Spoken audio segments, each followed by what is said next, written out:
Nos lo dice el Apocalipsis. Se trabó una batalla en el cielo. Miguel y sus ángeles peleaban con el dragón. El dragón luchó junto con sus ángeles, pero no prevaleció. Esta batalla fue espiritual, afirma una mística española del siglo XVII, Sor María Jesús de Ágreda, que recibió revelaciones sobre la caída de los ángeles. Lucharon con inteligencias y voluntades. ¿La causa del conflicto? Dios les había anunciado que la segunda persona de la Trinidad se haría hombre y deberían adorarle. Y además, que tomaría carne de una mujer que sería su reina y aventajaría en gloria a todas las criaturas humanas y angélicas.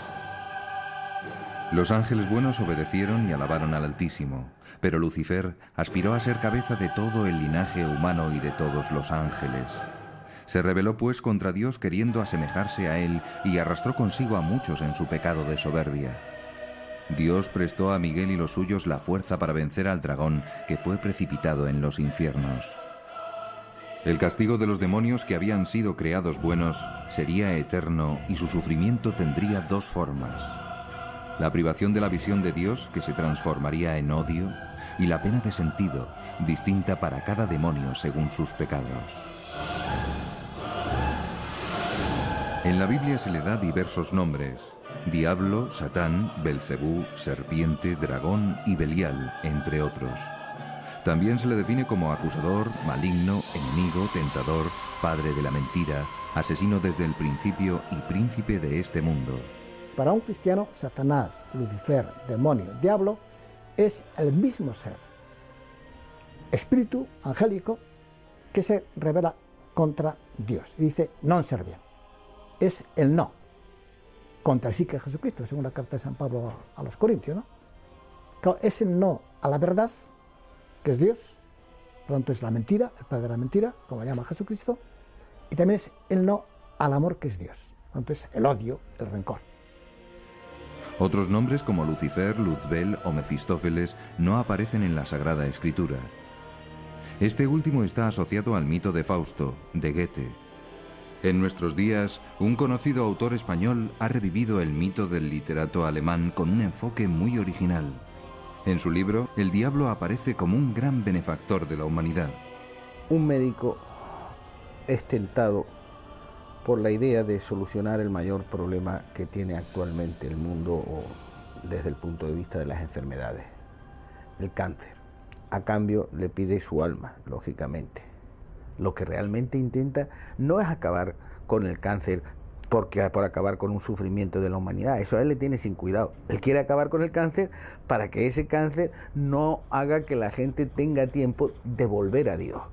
Quiere muerte rápida y aquí se acabó tu muerte con todos tus pecados al infierno. Adán y Eva fueron las primeras víctimas del odio y la envidia de Satán, mentiroso y revestido entonces de serpiente. Quería arrebatarles el gozo del paraíso que él había perdido y a Dios la adoración de sus criaturas. ¿Por qué tentó primero a Eva? La explicación de Ágreda es que el diablo dudaba de si Adán sería el Verbo encarnado y estaba más seguro de que la mujer no era Cristo. Sea como fuere, nuestros primeros padres pecaron.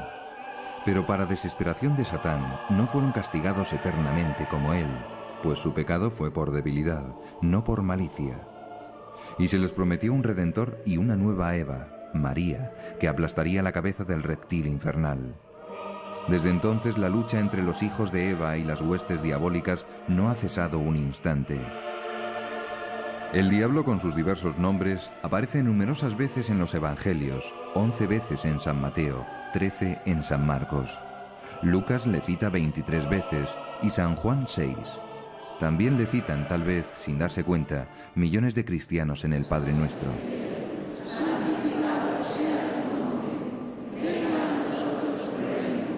La oración que nos mandó Cristo, el Padre Nuestro, la rezamos mal.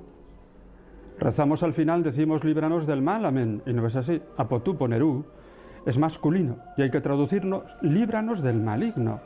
La oración del reino, venga a nosotros tu reino, tiene un enemigo y le pedimos en esa oración al Padre que nos libre del maligno. Todos los cristianos creyeron en su existencia desde el principio. Prueba de ello es la abundante iconografía que le representa en las más variadas y horribles formas. Y es que esa representación que hacemos del demonio, con cuernos, con rabo, ¿no? Pues yo diría que ha favorecido poco a la fe en el demonio, porque, no sé, se han hecho muchas parodias, muchos sarcasmos de todo ese tipo de figura. Y lógicamente, pues no es eso el demonio es un ser espiritual, es un ángel caído, que lógicamente no tiene esa figura. Aunque la figura tiene también algo de positivo, y es representar al demonio, digamos, como alguien que es malo, feo, repugnante. Yo siempre he estado en contra de la imagen del diablo espantoso y terrorífico y que arrebata o que en cierta manera puede ser violento. ¿Cómo es pues en realidad el demonio? ¿Alguien le ha visto? ¿Cómo es el diablo? ¿Qué cara tiene? Pues naturalmente el diablo, yo nunca he visto al diablo porque no se le puede ver. El diablo es espíritu y el espíritu es invisible por definición, por esencia.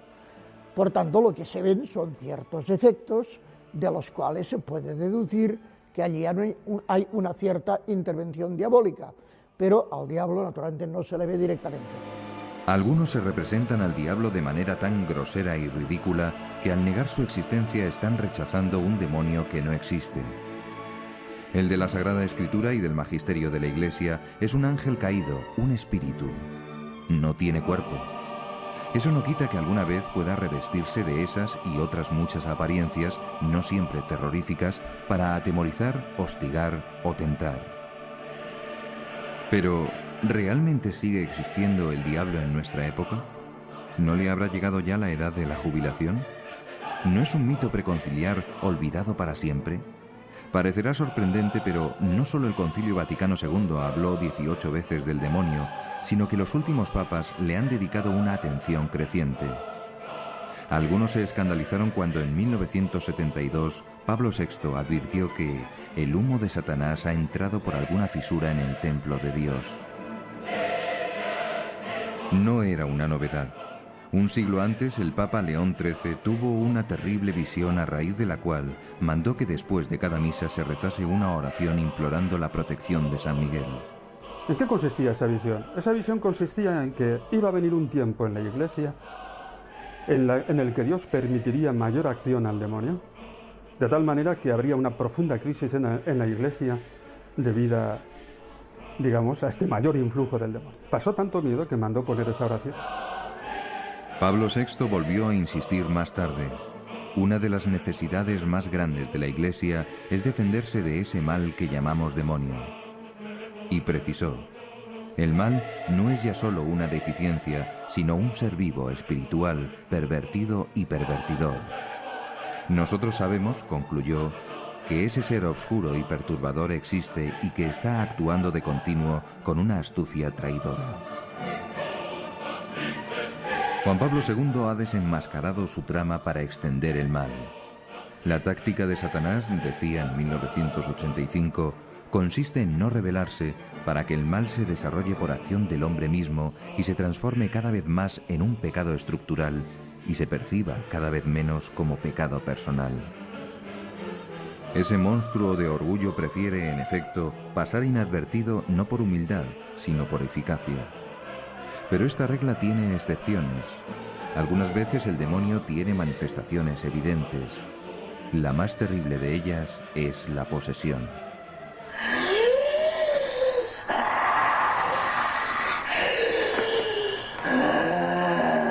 Satan, va-t'en. Que Jésus-Christ, Fils du Dieu vivant, vous défend par le signe de cette croix sainte, au nom du Père, du Fils et du Saint-Esprit.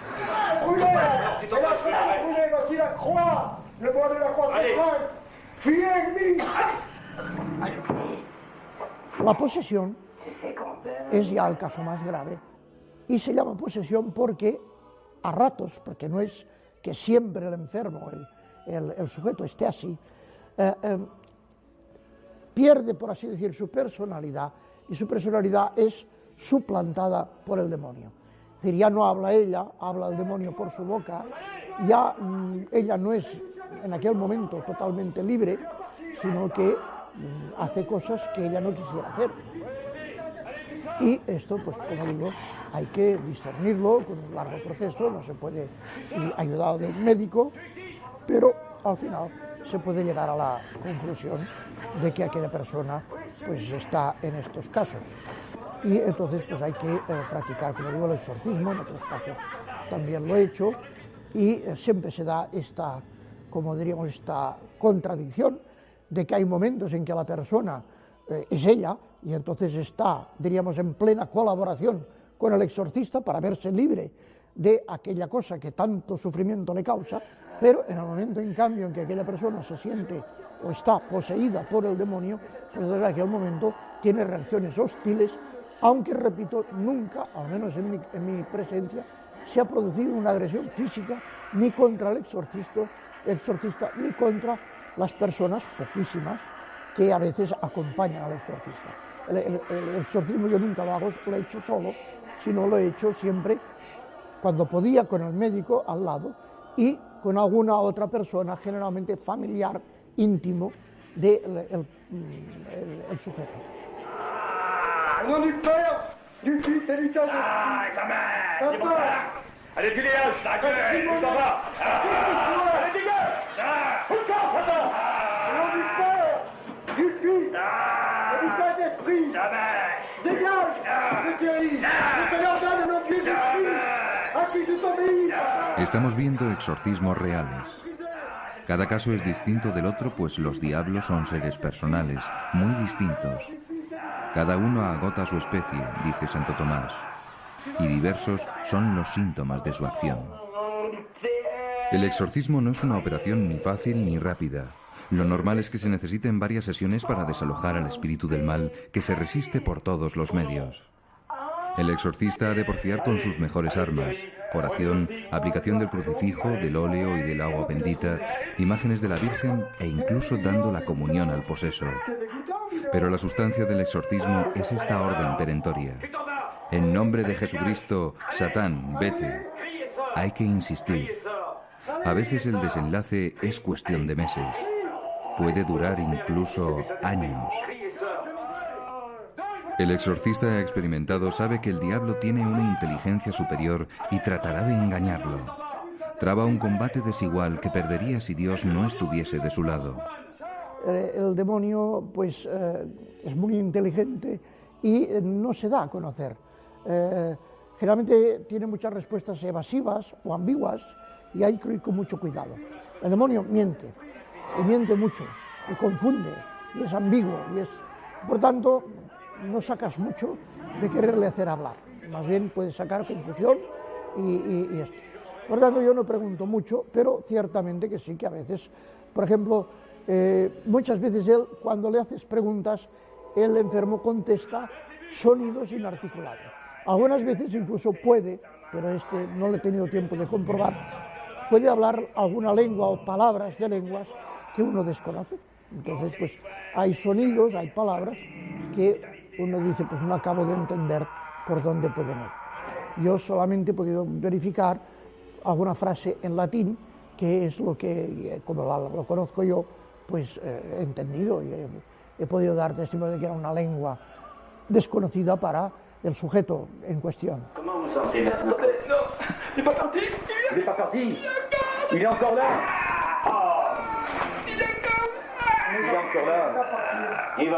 Ante lo sagrado o lo religioso, la reacción del endemoniado va desde el fastidio y el horror hasta la ira, acompañada de blasfemias o insultos. ¡Sors! ¡Allez, sors! ¡Sors! ¡Sors! Acabada la crisis en que emerge la segunda personalidad, aunque el diablo no haya sido expulsado, la persona puede llevar vida normal, si bien puede sufrir diversos dolores y molestias. El diablo ha salido de esta mujer. Su semblante ha cambiado radicalmente, se la nota ya sonriente y distendida. Dios nunca deja a la persona perdida en manos del espíritu del mal, sino que si la persona busca a Dios, le encontrará y le encontrará benévolo y con fuerza suficiente para sacarle, y que estas experiencias, después de ser liberada, le sirvan para el bien. Le sirvan para el bien. Y esa es la experiencia que tengo. Pero, ¿no estaremos ante casos de enfermedad mental? Esta es una explicación fácil para los que niegan la existencia del diablo. ¿Qué nos dice de ello la psiquiatría moderna? ¿Puede distinguirse la posesión de los trastornos mentales?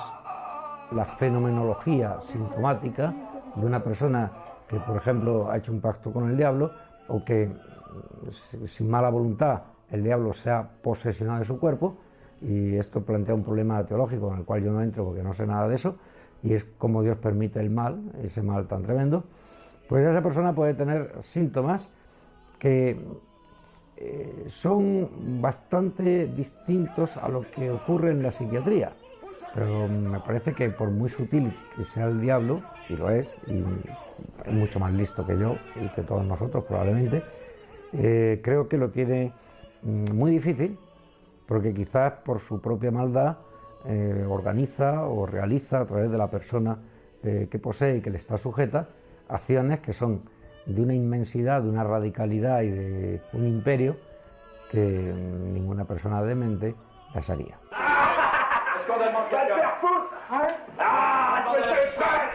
Las convulsiones de la posesión pueden coincidir con las de la epilepsia, pero los espasmos musculares agudos de la epilepsia nunca son tan prolongados como los de la posesión diabólica. En esta, la fase de agitación puede prolongarse por intervalos de 3 horas o más. Además, en la posesión, junto a las convulsiones aparece una nueva identidad, mientras que en la epilepsia no hay disociación de la identidad. Esta segunda personalidad es la del maligno.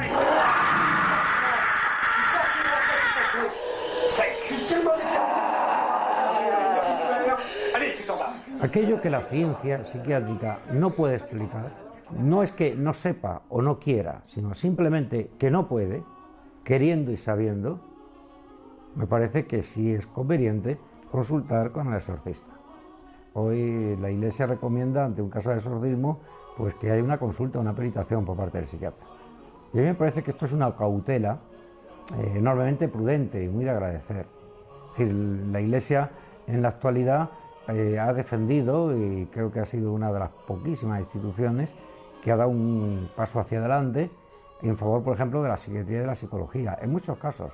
Es decir, la Iglesia nos da un ejemplo, como experta en humanidad que es, de no tener miedo a la razón. Los exorcistas saben que la gran mayoría de los que acuden a ellos son enfermos mentales, no endemoniados. Para distinguirlos, utilizan algunos trucos. Pues uno de los medios que yo me valía era a esta persona que venía, yo le daba, más o menos disimuladamente, distintos sobres cerrados y sin nada por fuera que los distinguiera uno de otros. Y en uno de ellos había una estampa de Nuestro Señor o de la Virgen, y en los otros pues había simplemente un papel.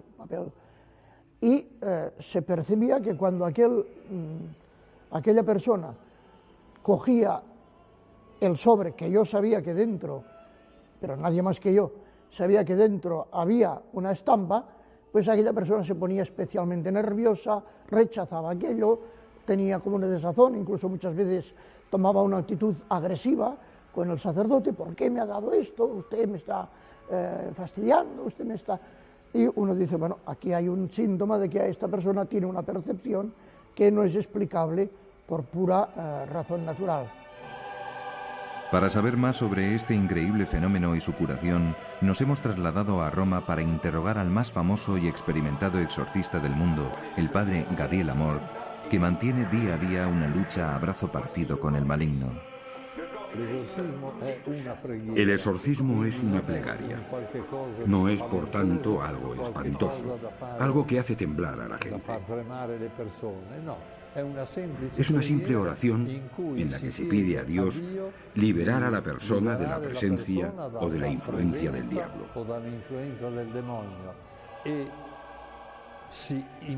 Y se manda al diablo, en nombre de Cristo, que se vaya. Yo, antes de empezar, me pongo la estola, que es el típico indumento sacerdotal, estola violeta. Me la pongo porque me es más cómodo para poder ponérsela sobre la espalda a la persona que debe ser exorcizada. Luego empiezo con el agua bendita. Esto es un frasco con agujeros y bendigo a la persona con el agua bendita. Luego le hago besar el crucifijo. Yo uso un crucifijo en el que está inserta la medalla de San Benito, que contiene varias frases contra el demonio. Hago besar el crucifijo y luego empiezo a decir unas oraciones con la mano sobre la cabeza. En general, los exorcistas tienen en la otra mano el libro con el ritual de los exorcismos, pero yo no lo necesito porque me lo sé de memoria después de haber hecho tantos, y pongo la otra mano sobre la espalda, y así rezo. En un determinado momento utilizo el aceite de los catecúmenos, que es el aceite que usan en el bautismo. Es importantísima la oración. El Evangelio nos dice que algunos diablos no se echan sino con la oración y el ayuno.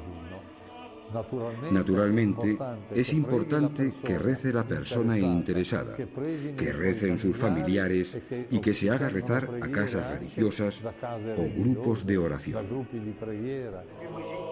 De cada 100 personas que piden un exorcismo, 90 son mujeres y solo 10 son hombres. ¿A qué puede deberse esta fuerte preferencia de Satanás por el sexo femenino? El exorcista de Roma aventura varias causas. Son muchas más las mujeres poseídas por el diablo que los hombres. ¿Por qué? He buscado varios motivos, pero no he encontrado uno verdaderamente persuasivo.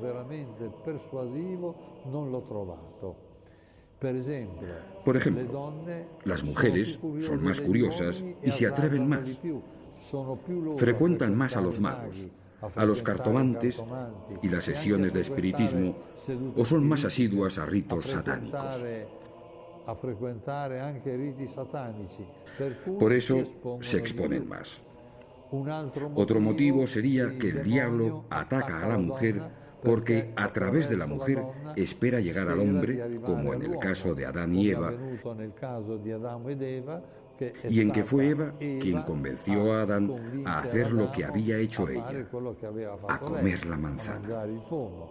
Otro motivo que puede tener un valor teológico, para vengarse de Nuestra Señora. No hay duda que la enemiga de Satán, por excelencia, es María Santísima. Por otra parte, muchos hombres no se atreven a ir al cura, mientras que las mujeres están más dispuestas a acercarse a un sacerdote para pedir un exorcismo. Contrariamente a Francia o Italia, España ha experimentado una gran crisis de exorcistas oficiales. Tanto es así que algunos han llegado a viajar a Roma para ser exorcizados por Amort, cosa que éste desaconseja. Apenas se contaban 2 exorcistas en España cuando, en julio de 2002, la Conferencia Episcopal decidió publicar el ritual de los exorcismos, recomendando el nombramiento de un exorcista por diócesis. Una de las razones por las que, al parecer, no abundan los exorcistas es el miedo a la venganza del diablo contra quien le combate. ¿Está fundado ese temor? Después corren muchas historias de venganzas del demonio contra exorcistas, muchas. Son falsas, son mitos que van corriendo y al final se hacen grandes. Aunque, para ser honesto, debo decir que alguna vez sí que han ocurrido. Pero si han ocurrido ha sido porque Dios lo ha permitido. Si no, no. Yo, por ejemplo, debo decir que hasta que no publiqué mi tratado de demonología, pues nunca me había pasado nada. Y sin embargo, después de publicarlo, pues me empezaron a ocurrir cosas. Un buen día me acuesto después de dar una conferencia, estoy con las manos así, tumbado en la cama, y de pronto veo que se enciende la luz de la habitación, hasta oí el interruptor. Pues alguien pensará, uy, ¿se pondría usted lleno de miedo diciendo el demonio está aquí? No. Dije, vaya, qué poco puede hacer. O sea, realmente, qué poco puede hacer el demonio más que encenderte la luz y poca cosa más. Entonces ya en el mismo ritual se le dice al mal espíritu que de ninguna manera ataque físicamente a ninguna persona presente, y siempre lo ha hecho así. Ha tenido manifestaciones como conatos, pero nunca los ha llevado a obra, a realidad. Sí, en cambio, estos sí, insultos, esto sí. Insultos, agresiones verbales, esto sí. Pero no, en cambio, agresiones físicas. Yo nunca las he visto. Sí, alguna vez, conmociones, saltos, etcétera, de manera que han tenido que sujetar un poco a la persona para que no se hiciera daño él mismo. La obsesión diabólica y la vejación son otras de las formas en que el maligno puede atacar a algunas personas. La obsesión se produce cuando uno tiene pensamientos obsesivos invencibles que le martillean la cabeza y le incitan a la desesperación y al suicidio. También de esto he tenido varios casos. La segunda forma es la vejación, cuando el diablo no está en la persona, pero causa perturbaciones desde fuera.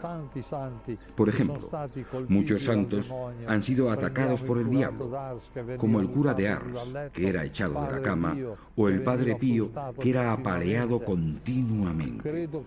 Creo que casi todos los santos han sufrido vejaciones fuertes por parte del diablo. Además, el diablo puede infestar, ocupar lugares e incluso animales. Las intenciones del diablo son variadas. A veces no son directamente sobre la persona, sino sobre cosas, objetos. Objetos que en una casa, por ejemplo, explotan, un vaso, un jarro, sin ninguna causa, sin ninguna causa aparente. Puertas que se cierran estrepitosamente sin que haya habido viento ni nada parecido. Cuadros que se caen y están perfectamente sujetos en la pared y se caen de repente. Uno al principio, cuando comienzan estos fenómenos, pues dice, habrá ratas o estará pasando algo, pero después, conforme va avanzando la manifestación de la posesión de un lugar, queda claro que es un demonio. Ha habido casos en que los golpes daban justamente al espejo que una persona tenía delante. Me acuerdo de un caso concreto. Pues todo ese tipo de cosas ya se ve que no se debe a causas naturales. Entonces, además estamos seguros de que no se tratan de poderes de la mente, porque si un sacerdote hace el rito que la Iglesia tiene determinado para eso, y que aparece en el ritual de exorcismos, incluso en el nuevo, pues desaparecen esos fenómenos. Estos casos en que no hay intervención directamente sobre la persona son más numerosos que los casos ya de posesión, que son más raros. De estos casos me he encontrado bastantes más. Y que no hay duda, aunque yo no los he presenciado directamente, pero no hay duda por el número, la cantidad de testigos. Por a veces es toda una familia en la cual pues, hay viejos, jóvenes, medianos y todos han visto el mismo fenómeno. Una intervención diabólica muy grave y que parece en aumento en nuestra época es el maleficio. El maleficio es hacer el mal a una persona a través del demonio. Maleficio es una palabra genérica.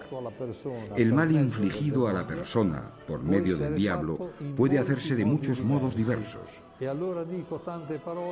La forma más común del maleficio es el hechizo. El maleficio puede hacerse con un hechizo, con el mal de ojo, con una maldición, con un rito vudú, con una macumba, con un rito satánico. Puede hacerse de muchos modos diversos. A veces las personas que hacen maleficios usan objetos que por vía maléfica introducen dentro de la persona. El caso más grave que yo he conocido es que uno, dentro de su almohada, encontró un sapo vivo. ¿Cómo consiguió entrar dentro? Por vía maléfica, por vía mágica, mediante un maleficio, o sea, a través de la acción del diablo. Ocurre que las personas, para liberarse, necesitan deshacerse de los objetos que les han metido en el estómago de modo invisible. Y sucede entonces que cuando vomitan estos objetos salen cosas verdaderamente extrañas. Voy a enseñarles algunas. Por ejemplo,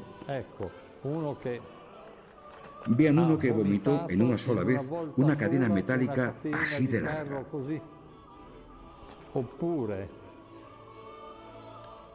Esto es una relatas, muchas pilas, clavos, pilas,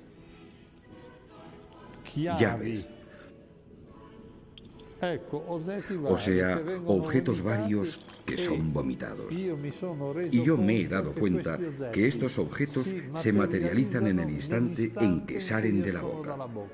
Si uno hubiese hecho una radiografía del estómago de aquella persona antes del exorcismo, no habría visto nada.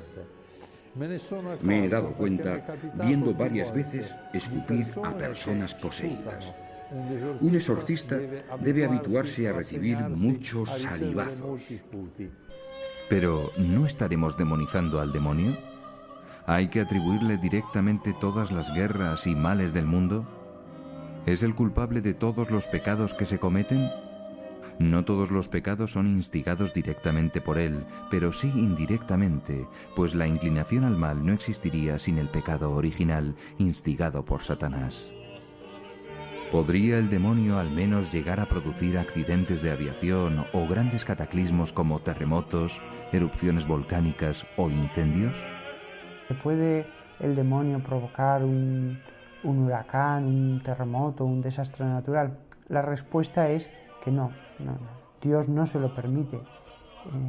Fíjese usted que si el demonio pudiera simplemente mover un tornillo en un avión en un momento adecuado, podría estar provocando desastres continuamente.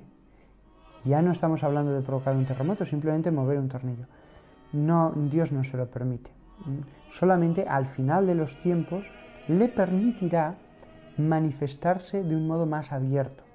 Pero mientras tanto, todos los desastres naturales no. Además, hay una cosa que debemos tener en cuenta. Todo tiene una causa natural mientras no se demuestre lo contrario. Solo es demoníaco aquello que efectivamente no se puede explicar con ninguna otra causa más que con la intervención del demonio. En cambio, es verosímil la acción de Satán en el origen de conflictos y guerras, por ejemplo, influyendo en líderes políticos perversos. El demonio puede atacar no solo a personas individuales, sino a comunidades enteras. No hay duda que el demonio, entre todas las personas, busca preferentemente las que tienen más influencia sobre los otros. No me cabe ninguna duda de que Stalin se hubiera vendido a Satán para tener éxito.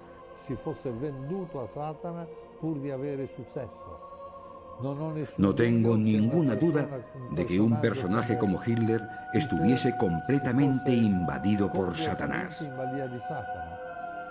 Hay que notar que Satán puede influir en grupos enteros. Y yo creo que todo cuanto el nazismo ha hecho ha estado enteramente inspirado por Satán, porque los nazis cometieron atrocidades que racionalmente no se pueden explicar. En algunos casos, muy raros, el diablo puede provocar enfermedades. El mismo Evangelio lo dice varios casos. Tiene un espíritu mudo. O el caso de la mujer encorvada, que expresamente dice Jesús que era por un demonio. Y he conocido algún caso que no hay duda alguna, que fue hacer espiritismo y producirse una enfermedad que los médicos no se explican y que efectivamente orando la persona entra en trance. Pero no es posesión, simplemente es ese espíritu que le produce esa enfermedad. ¿Quiénes corren más riesgo de ser poseídos o asaltados por el diablo? Según los especialistas, las probabilidades de convertirse en víctima del maligno aumentan con la práctica del espiritismo y los diversos modos de ocultismo, magia y superstición, incluyendo la cartomancia, el tarot y los ritos orientales. Hay una flojera o un debilitamiento en las convicciones y en las creencias, y curiosamente, cada vez que las personas tienen menos fe religiosa, generalmente pues tienen más prejuicios, más conductas estereotipadas, acuden más a sortilegios, horóscopos. Es decir, que parece como si la fe se echara por una puerta y entrara por la puerta de atrás.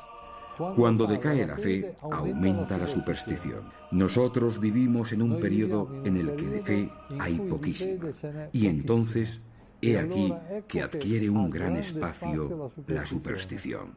A mí me preocupa más el ocultismo, esto de videntes, astrólogos, la ouija o ouija que dice la gente, el tarot, que es una forma mentis especial, ya que esas personas, una persona que habitualmente va al vidente o al tarot para ver su porvenir, irá a misa, pero su forma mentis no es cristiana, ya que no cree que Dios sea Padre y no cree en la providencia divina.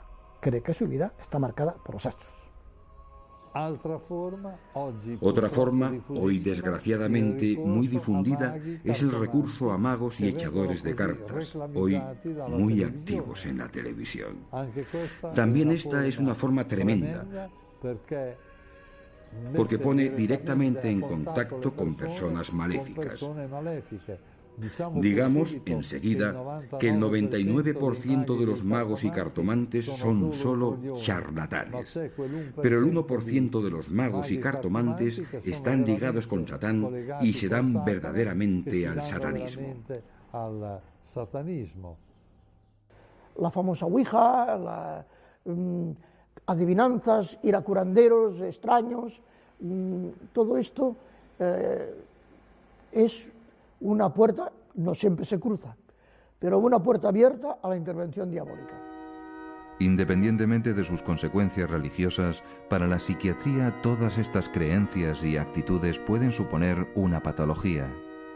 Y que es una patología que está condicionada por el mal uso de la libertad personal. Es una patología que está condicionada por la confusión axiológica y de valores que hay en nuestra sociedad. Es una especie de ignorancia con atisbos de inteligencia. Pero claro, eso es una amalgama de cosas que nuestra inteligencia no cabe que opere bien con ella. Me refiero, por ejemplo, pues a la quiromancia, a la consulta al tabot, que pagan por ello, a echar las cartas, a juegos de magia negra, la consulta, por ejemplo, continua al horóscopo, ¿no? Antes de hacer un negocio, antes de casarse, antes de hacer un viaje. Es decir, yo creo que depende de un sistema cognitivo que no tiene la certeza, ni la fortaleza, ni la capacidad de hundir sus raíces en la verdad. Por eso a muchas personas le cabe muy poca realidad en la cabeza hoy. Para el exorcista Amort, la puerta que más frecuentemente introducen en el mundo de la posesión es el espiritismo. Otra vía de acceso al demonio, hoy muy difundida. Las sesiones de espiritismo que ya no se hacen llamando a un medium que entra en trance y evoca a un difunto. Hoy se enseñan métodos por los que uno puede hacerse él solo la sesión de espiritismo. Y las dos formas más usadas son la escritura automática y la grabadora. Uno hace girar la grabadora en vacío y luego, cuando lo escucha, oye o le parece oír voces que hablan. Una persona que habla. Hasta aquí hemos visto las actividades extraordinarias de Satanás y sus huestes. Las más frecuentes y ordinarias son menos visibles, pero a menudo más temibles. Estamos hablando de las tentaciones. Casi toda la acción del demonio se reduce a tentar. Y la tentación consiste en que un demonio se acerca a la persona y le tienta, le sugiere el que haga el mal. Se lo sugiere a través de especies inteligibles. Es decir, uno no oye ninguna palabra, no oye ninguna voz, pero le viene como un pensamiento. Es, digámoslo así, algo como telepático. También proceden muchas tentaciones del entorno. Es lo que en la teología tradicional espiritual se ha llamado el mundo. Las tentaciones proceden del mundo, del demonio y de la carne. Pero, ¿dónde están los demonios?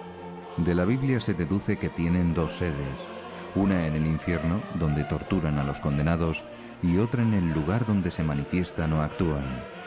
Después del juicio final, solo estarán en el infierno para siempre. Sobre la superficie de la tierra, legiones de demonios están actuando en la memoria y en la imaginación de los hombres para separarlos de Dios. Es una guerra de dimensiones planetarias invisible pero real. Es la lucha a que se refiere San Agustín entre la ciudad de Dios y la ciudad de Satán. El demonio, decía San Juan de la Cruz, es el enemigo más fuerte del hombre y utiliza el mundo y la carne como sus acólitos. Yo he pensado muchas veces, ¿qué haría yo si fuera el demonio? Yo haría dos cosas. Convencer al clero de que la oración no es tan importante como se decía en otro tiempo. Y después también, pues, destruir la fe, meter la confusión en la fe. Porque cuando una persona pierde la fe, esa persona ya no se levanta. Es decir, si un cristiano tiene un pecado de debilidad, si yo tengo un pecado de debilidad, pero tengo la fe fuerte, yo me levanto del pecado, ¿no es cierto? Pero si uno pierde la fe, o tiene una crisis profunda, pues también intelectual, en el sentido de caer en el agnosticismo, etc., ese hombre ya no se levanta.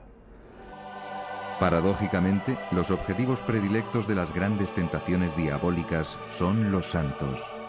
El cura de Ars lo explicaba diciendo que el demonio no pierde el tiempo con los impuros y los pecadores inveterados porque ya los tiene sometidos. Su rabia va contra los que le resisten y pueden arrebatarle otras almas. Los santos han padecido siempre, en algún momento de su vida, grandísimas tentaciones del demonio. Terribles, terribles. Mucho más allá de lo normal. Si en las personas normales en algún momento el demonio se acerca para tentarles, en los santos, cuando Dios ve que ya están fortalecidos en la fe, sobre todo en la fe, y que tienen virtudes, entonces permite al demonio el que pueda hacer un último asalto. ¿Por qué? El demonio lo que intenta es ganar esas almas antes ya de que se eleven totalmente hacia Dios. Y Dios permite que haya ese asalto porque en el sufrimiento de la tentación, en el tener que resistir, sus virtudes van a crecer muchísimo. Por grande que sea el poder de Satán, está controlado por una potencia superior. Con la fuerza divina San Miguel puede más. San Agustín dice que si Dios no tuviese controlados a los diablos, no quedarían justos sobre la tierra. San Pablo lo aclara de forma consoladora. Dios no permitirá que seáis tentados más allá de vuestras fuerzas. Porque si Él pudiera obligar a alguien a hacer algo malo, todos seríamos malísimos. Todo el mundo estaría cometiendo las mayores barbaridades. El diablo se supone que es la maldad personificada, pues obligaría a todo el mundo a hacer malo, todo el mundo haría por la calle asesinando, matando, violando y haciendo toda clase de barbaridades. ¿Por qué? Porque claro, si él tiene una fuerza superior y él te puede obligar, pues todos andaríamos a garrotazos.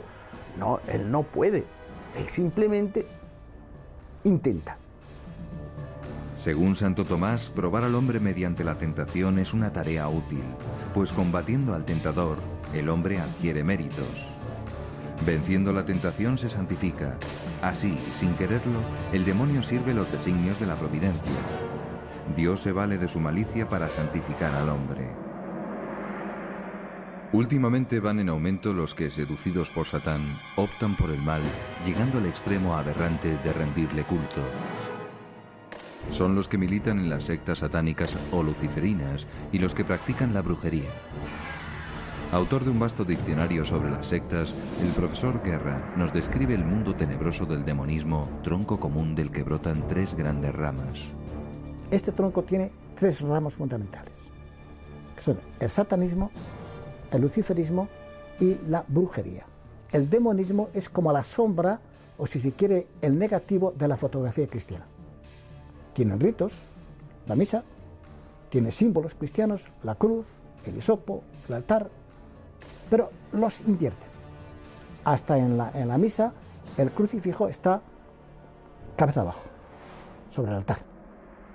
Usan como rito principal la misa negra, que a veces tiene víctima humana y otras veces no, sacrifican a animales, ¿no? El colmo del horror en el culto satánico son las misas negras, con profanación de la Eucaristía y a veces con víctimas humanas.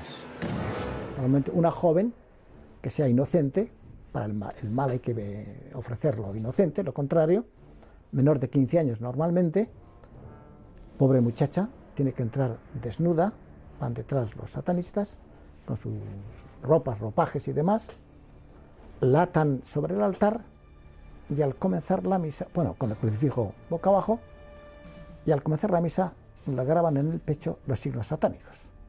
Entonces, para comulgar, abren el pecho a la víctima ritual, sacan el corazón, los pulmones y el hígado, todavía calientes y palpitantes, los toman, los comen. En el luciferismo, las misas negras del satanismo se convierten en misas rojas. Se llama misa roja porque en el local donde se celebra todo rojo. Las cortinas, el altar cubierto de terciopelo rojo, los ornamentos, excepto el preste principal que ha vestido de negro. Solamente que, según dicen, no hay víctima ritual, aunque excesos sexuales hay tanto más que en el satanismo. La masonería merece mención especial por su importancia. ¿Puede seriamente afirmarse que tenga alguna relación con el satanismo? Propiamente, la masonería no guarda relación con el satanismo. Sí lo tiene, en cambio, con Lucifer y el luciferismo. En el grado 29 y en el 30, un rito es echar al suelo un crucifijo o una cruz sin la figura de Jesucristo, pisarlo y escupirlo. Claro, este rito, que es masónico, es el grado 29-30, ha sido adoptado por bastantes sectas satánicas luciféricas, por ejemplo también la Orden Illuminati. Ahí tengo una enciclopedia masónica de 3-5 volúmenes.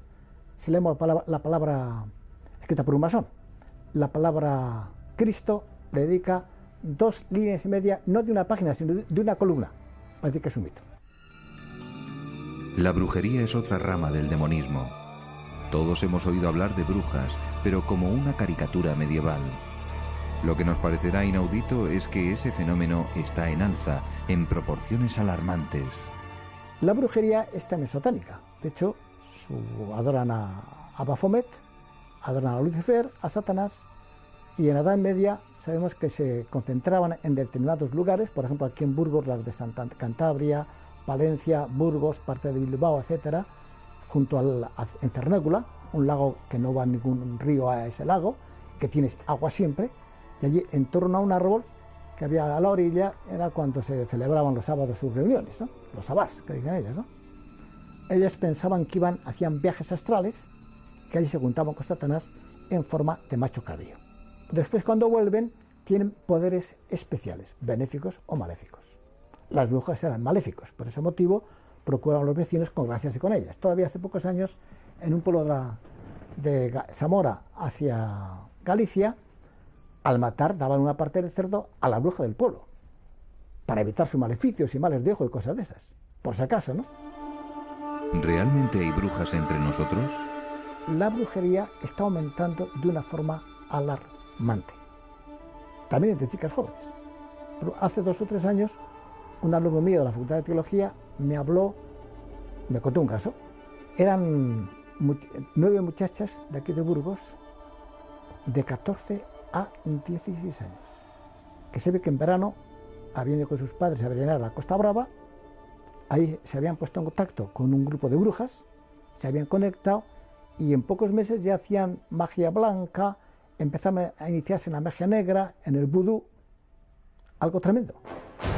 Si como todo hace suponer el diablo existe, nos odia y aspira a hacernos eternamente infelices, ¿Cómo podemos liberarnos de él? ¿Qué medios tenemos para protegernos de sus insidias? Cuando uno se acerca con frecuencia a los sacramentos, aunque le hayan hecho un maleficio, es posible el boomerang. O sea, que un maleficio recaiga sobre la persona que lo hace y no sobre la persona contra quien se dirige, que está acorazada por la gracia de Dios, acorazada por la posesión de la Virgen, de los ángeles y por tanto puede estar segura. La práctica de los sacramentos es la manera más normal de verse libre de todo esto y en general llevar una vida cristiana, por así decir, fervorosa, normal, sin exageraciones, pero verdaderamente pues fiel a lo que hemos aprendido en el Catecismo de la Santa Madre Iglesia. En conclusión, ¿hemos de tener miedo al diablo? Cristo es el que nos ha liberado a nosotros del miedo del demonio.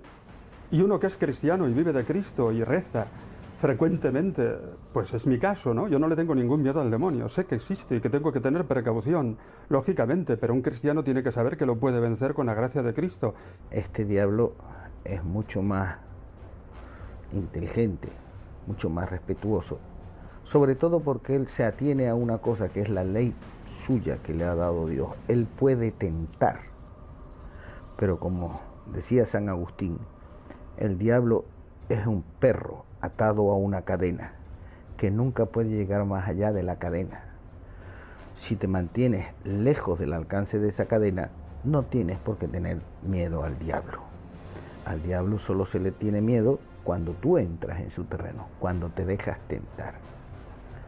El diablo siempre tiene las de perder, puesto que el hombre, la persona tentada, le basta con decir no. De que el demonio es un pobre diablo. Si estamos con Dios, pues podemos contra el demonio. Por tanto, no hay que tenerle miedo especial si uno pues acude a Dios, que es el que realmente le puede poner en su sitio. Si uno vive en gracia de Dios, si uno reza, si se acerca a los sacramentos, no debe tener ningún miedo al diablo. Nosotros, unidos a Cristo, somos más fuertes que el diablo. Un cristiano posee, además, el sello de la Trinidad recibido en el bautismo, y es el diablo quien debe temblar ante un cristiano y no viceversa. Lo dijo el cardenal Ratzinger. El cristianismo liberó al mundo del terror de los demonios. Pero si la luz de la fe se apagara, el mundo volvería a caer en el horror y la desesperación.